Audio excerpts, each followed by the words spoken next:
show. You know where you are, the 9 at 9 with B, Tigo. And it's that time. We got her back. B. Danielle is here. Last month she talked about writing.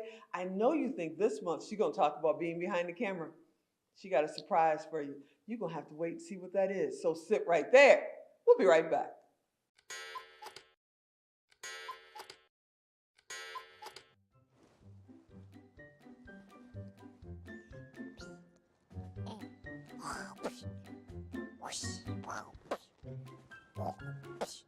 Emmett, do you want to play with me? I can't play right now. I'm doing show notes.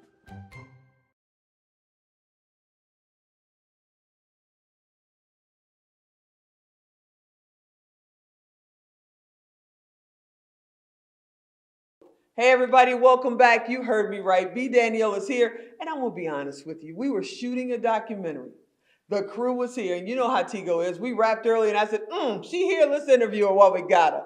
So don't write me and say, isn't she in the same hat? Yes, she is. Okay, we're gonna get to this. But today, we're gonna talk about not production per se, but more production inside, how you stick to your goals, be determined, and just work your plan, because this lady's been doing it all of her life. Everybody, B. Danielle's here. What's happening? Hey, I'm back. What's going on?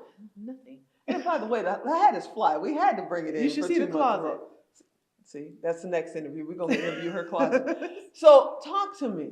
How do you stay on the road and keep moving forward?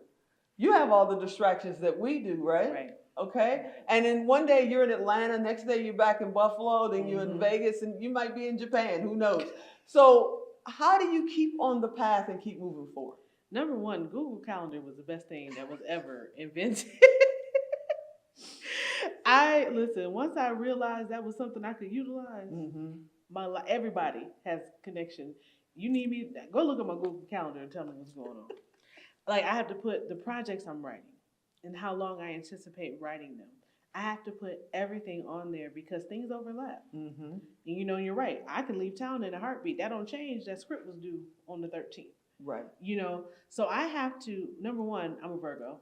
Let's start there. Oh, goodness. So organization is so important. If I'm not organized, my life is in shambles. My life could really be burning down. I don't care. But if my work life isn't organized, I might as well be on fire. You know? I hear you. And also, you have to have a discipline. But that doesn't come easy. It's a lot of people who aren't disciplined, you know, and you have to have... Most aren't. Let's be honest. Yeah. Come on, y'all. Stop looking at me. Most aren't. I have my moments too. Go ahead. And I mean, we all do, right? We all have our moments where we wake up and it's like... Right? Today? Yeah. I want to take a nap. Yeah. I want to stay in bed today. I want to binge watch a TV show. Yeah. Because my friends have binge watched it, you know, and it takes a special person, number one. Because when you're working on your dreams, it's not like going to clock in. We don't have off days. And because we don't have off days, we miss family events. We miss friends' parties. We miss baby showers. We miss so many things because we're working toward a goal. And if every time something popped up that was convenient or fun, we turned around and said, no, I ain't gonna do that today. Where would you get? Nowhere. Exactly. Yeah, nowhere. Literally nowhere. Exactly. So self-sacrifice in order for the greater good is something you have to understand, because everybody can't compute what that looks like because they start having remorse. You know, I have friends that are parents that have mommy remorse because they've missed things with their children because we're in LA filming. They miss Billy's first step, you know, or Susie's or first day picture, of high school and all the these dance, different things. yeah. But when you see, because you have that belief in yourself, and you see that this is all going to pay off, because one day I'm going to have my Emmy, because that's my goal: an Emmy, a GLAAD Award, and an NAACP Image Award. Doable. Those are the 3 awards that I want. Okay. It can even be a regional Emmy. I'll be fine. She said, as long as it's an Emmy. Yeah, a regional Emmy. I ain't gonna be on TV. I got the Emmy. There you go. But I have to work. I can't turn down projects. I'm not in that space. Now I am in a certain space in my career where certain things I can say, yeah, no, I'm not doing that. Mm-hmm. But I can't keep turning down projects and expect to have the awards because you hear got to you. work to get noticed. You know, but how? People are sitting there going, how? How do you balance the haters on one side that Okay. are doing everything they can? The haterade is pouring like, a flood through the city. The haters and the family needs wants. Come on, you can come to grandpa's barbecue this year. You missed last year. Come on, you can go with us on the family vacation for the family reunion. We miss you. How do you balance that personal life, deal with the haters on the other side, and still keep moving forward in what you're doing? Haters don't bother me. That's number 1, 2, and 3. Okay. She's that too, man. Haters have no place here. Okay. Because I'm not a hater. I don't project that on anybody, so I don't accept it on myself. Now, that doesn't mean it doesn't hurt. Mm-hmm. That doesn't mean that what people say doesn't bother me, because people are vicious. Mm-hmm. They can't stop me, though. Mm. That's number 1. Okay. 2 and 3. 2 and 3. I try to family things. I try to schedule far enough in advance so that when a project comes out, I'm like, hey, understand these dates I'm going to be here. Right. Understand I committed to my family or to my friend to be here for this day for them. Mm-hmm. Now, if somebody gives me something last minute, they're not new to this. My schedule don't work like that. Hopefully, I might be able to put that in there. You better hope. But I have to stay true to them and true to me. I hear you. And if I tell you, hey, I can't do last minute stuff, you give me something last minute, don't get mad I wasn't there. Now, when you plan, you started this conversation with the Google Calendar, Yes. right?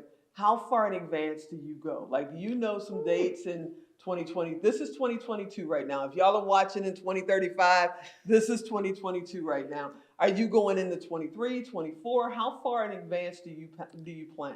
I have planned up 2 years in advance. 2 years in advance. I have. I mean, it's not completely, but I planned something in 2020 that we didn't discuss until January 2022. And how do you determine, by passion, by dollar, if you have 2 projects to come along and they're same dates? Because it happens to me all the time, right? It's like, can you be in Utah on this date, and 2 days before you're supposed to be in Chicago, and then it's da-da-da-da in San Diego? How do you decide which one you're doing and which one you're not doing? Paid gigs always come first because the client deserves that. Non-paid gigs, if I don't have a paid gig, sure. If it's 2 non-paid, whoever came first. Okay. Even if the second one sounded like more fun. Because I already committed to one. I hear you. I hear you. I only have my word. You got to stay true to that. So young people that are watching right now and they're just getting started, maybe they're filming with their camera, with their phone camera, right? Or maybe they're just writing notes in a notebook and they're doing poetry and all of that, but they're dreaming just like you. They want that Emmy. They want that NAACP award. What's the steps? What do you tell them so they can keep on their journey? Do it. Don't stop. Money isn't an option. I made my first movie on $400. Money, don't stop. It'll come, but you have to put in the work. And if you don't start, how can you put in the work? No, I hear you. And Alan is going to cut us off as he always does. You know how he likes to do. So before he does that and says, 1 minute, get out of there, can you please tell them, how do they get in touch? What if they want to act? What if they want to be a part of one of your films? Or maybe be a grip. Go look it up what a grip is. Be a PA. Go look up that too. And they just want to be on your set with you, a volunteer. Maybe they're, do you do that? Do you bring in? Absolutely. Okay. Absolutely. So how do they reach you? What do we do? My website, always, www.bdaniellewatkins.com. If you're reaching out for something you need me to respond, like now, social media. Type in B. Danielle Watkins. You'll find me only, I ain't got TikTok and all that stuff. Facebook, Instagram, or Twitter. Just type in B.Danielle Watkins. I'm going to come up. I always respond. I want to thank you so much for being on the show. Of course. I want you to come back. We got some projects going on. We might give you guys a little sneak peek. I don't know. We'll think about it. But I hope you'll come back because you've got so many subjects that you can help us with, especially when it comes to filmmaking and being creative. You're the best. Oh, thank you. Hey, everybody, I'm sure you may have noticed we got a new logo behind us. Yep, we're proud to say we're part of the JD3 TV family now. But all the other platforms that you watch, listen, Pandora, whatever, iHeartRadio, we're still on all those platforms. We're a proud member of JD3. And as always, we're on Pod Nation. I hope you enjoyed this episode. We're going to get her back. I hope you'll be here next time, which knowing us, that's tomorrow. And as always, I'm Tigo. I'll talk to you next time. Thanks.